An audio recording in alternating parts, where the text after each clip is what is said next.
We are following multiple extreme weather events. In California, a massive blizzard dropped up to 10 feet of snow on parts of the Sierra Nevada. And in Texas, crews are racing to contain the state's largest wildfire on record. A new blaze ignited in the Texas Panhandle Sunday night, prompting even more evacuations.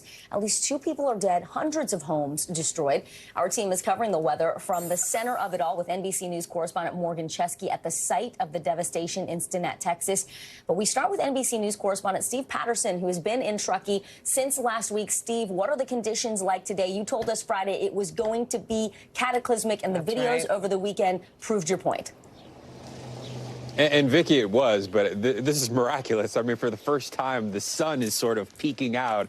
I don't know how well you can see how bright it is out here. It has not been like this for maybe since the last time we spoke, which was late last week. This region got hit really hard, 5 to 10 feet in most places. Some communities looking at 7+. If you go up in the mountains, 12 feet of snow in some places. The big danger, though, happened on the roads. Of course, Interstate 80 shut down for days now. It is still shut down as far as we know after crews had to leave their trucks on the road. People had to leave their cars on the road. CHP had to get people off of the road. It's shut down still for about 100 miles from one end to another. Meanwhile, people are digging out as we speak. A lot of folks we spoke to said they didn't expect this much snow, but these are hardy folk. Obviously, they're doing the best they can, and they're used to all the snow. There's another system coming in just a few hours, though. We'll have to see what happens. Back to you.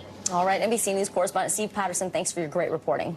Thanks for watching. Stay updated about breaking news and top stories on the NBC News app or follow us on social media.